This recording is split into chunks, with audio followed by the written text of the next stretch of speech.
আপনার ব্যবসা দিন দিন পিছিয়ে পড়ছে, মুনাফা তো দূরের কথা, মাস শেষে আপনি খরচই তুলতে পারছেন না। কিন্তু আশেপাশে অনেককেই তো দেখছেন দারুণ সাফল্য পাচ্ছে, তাদের ব্যবসা ফুলে ফেপে উঠছে, তারা ধনী হয়ে যাচ্ছে। তাহলে সমস্যাটা কোথায়? সত্যি বলতে পার্থক্যটা কোথায় জানেন? এটা শুধুমাত্র আপনার পুঁজি বা কঠোর পরিশ্রমের ব্যাপার নয়। সফল ব্যবসায়ীদের রয়েছে কিছু গোপন কৌশল যা তাদেরকে রাতারাতি বড় লেভেলে নিয়ে যায়। এই ভিডিওতে আমি আপনাদেরকে বলবো এমন 5টি স্ট্র্যাটেজি যা বিশ্বের সফল ব্যবসায়ীরা গোপনে ব্যবহার করে যাচ্ছেন। এই কৌশলগুলো জানলে আপনি আপনার ব্যবসাকেও সম্পূর্ণ উচ্চতায় নিয়ে যেতে পারবেন। এখন কথা হচ্ছে, আপনার সময় কিন্তু ধীরে ধীরে শেষ হয়ে যাচ্ছে। আপনি কি সফল হতে চান, নাকি আরেকজন ব্যর্থ উদ্যোক্তার গল্প হতে চান? তাই ভিডিওটি শেষ পর্যন্ত দেখুন, কারণ চতুর্থ কৌশলটি আপনার জীবনকে সম্পূর্ণ বদলে দিতে পারে। আমাদের দেশে 10টির মধ্যে 8টি ব্যবসায়ী প্রথম 5 বছরই টিকে থাকতে পারে না। কিন্তু কেন? কারণ বেশিরভাগ মানুষ ব্যবসা শুরু করে কিন্তু তারা ব্যবসার কৌশল জানে না। তারা ধরেই নেয় ভালো পণ্য থাকলেই বিক্রি হবেই, কিন্তু বাস্তবতা তো অনেক কঠিন। বাস্তবতা তো এটি নয়। আপনার ভালো পণ্য থাকলেই হবে না, আপনার মার্কেটিং স্ট্র্যাটেজি বুঝতে হবে, আপনার সেলিং স্ট্র্যাটেজি বুঝতে হবে। তাই সবার প্রথম যেটি আপনাকে খেয়াল করতে হবে সেটি হচ্ছে আপনার নিশ খুঁজে বের করতে হবে। বেশি পণ্য মানেই বেশি বিক্রি, এটি ভুল। সফল উদ্যোক্তারা জানে কম কিন্তু সেরা, মানে আপনি কম পণ্য নিয়ে কাজ করুন কিন্তু সেরা পণ্য নিয়ে কাজ করুন। আপনাকে এমন একটা পণ্য বা সেবা বেছে নিতে হবে যা মানুষের সমস্যার সমাধান করে এবং যেটির বাজারে প্রতিযোগিতা কম থাকবে। তাই আপনাকে আপনার সঠিক নিশ খুঁজে বের করতে হবে। যদি আপনি নিশ খুঁজে না পান তাহলে এই ভিডিওর কমেন্টে কমেন্ট করবেন, আমি চেষ্টা করব আপনাদেরকে কমেন্টে হেল্প করার জন্য। এরপর স্ট্র্যাটেজি নাম্বার 2, কাস্টমারদের সাথে সম্পর্ক তৈরি করুন, শুধুমাত্র বিক্রি নয়। বাংলাদেশের বাজারে সবচেয়ে বড় ভুল কি জানেন? বেশিরভাগ ব্যবসায়ীরা শুধুমাত্র একবার বিক্রি করার চিন্তা করে, কিন্তু বড় বড় ব্র্যান্ড কি করে? তারা ক্রেতাদের সাথে সম্পর্ক তৈরি করে।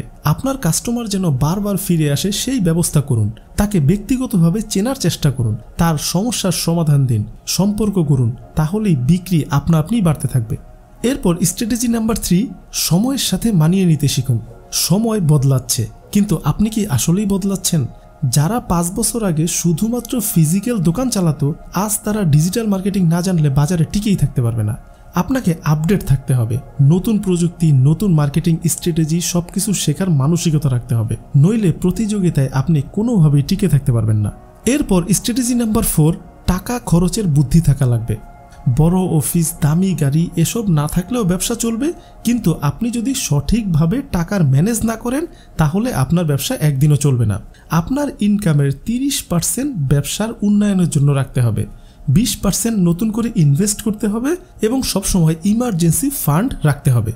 দেখুন, আপনার টাকা আপনি কোথায় ব্যয় করছেন সেটাই ঠিক করবে আপনি আগামীতে টিকে থাকবেন নাকি হারিয়ে যাবেন। সো ব্যবসায় মানি ম্যানেজমেন্ট এটা সবচেয়ে বেশি গুরুত্বপূর্ণ। এই দিকটাতে আপনাকে খুব ভালোভাবে পরিষ্কারভাবে খেয়াল রাখতে হবে। এরপর স্ট্র্যাটেজি নাম্বার 5, শেখা কখনোই বন্ধ করবেন না। সবচেয়ে ধনী ব্যক্তিরাও দেখবেন প্রতিদিন নতুন কিছু শেখেন, তাহলে আপনি কেন থেমে থাকবেন? আপনার ব্যবসা বাড়াতে হলে প্রতিদিন কিছু না কিছু নতুন আপনাকে শিখতেই হবে। নতুন মার্কেটিং, নতুন ট্রেন্ড, নতুন আইডিয়া, নতুন সকল কিছু আপনার প্রতিদিন আপডেট রাখতে হবে। আপনার শেখার এই যে মন মানসিকতা, এটি আপনাকে অন্যদের কাছ থেকে 10 ধাপ এগিয়ে রাখবে। এখন আপনার পালা। এই 5টি কৌশল জানার পর আপনি কি করবেন? আপনি যদি সত্যিই সফল হতে চান তাহলে আজ থেকেই নিজের মধ্যে এই ছোট্ট পরিবর্তনগুলো নিয়ে আসুন, দেখবেন ব্যবসা আপনি গ্রোথ হতে থাকবে। এখন সবার শেষে 2টা কথা, প্লিজ ভিডিওটি যদি উপকারী বলে মনে হয় তাহলে একটা লাইক করতে ভুলবেন না, আর অবশ্যই একটু কষ্ট করে ভিডিওটি আপনারা আপনাদের কাছের মানুষদের সাথে শেয়ার করে দিবেন, কারণ আপনার একটি শেয়ার কারো না কারো অনেক উপকারে চলে আসতে পারে।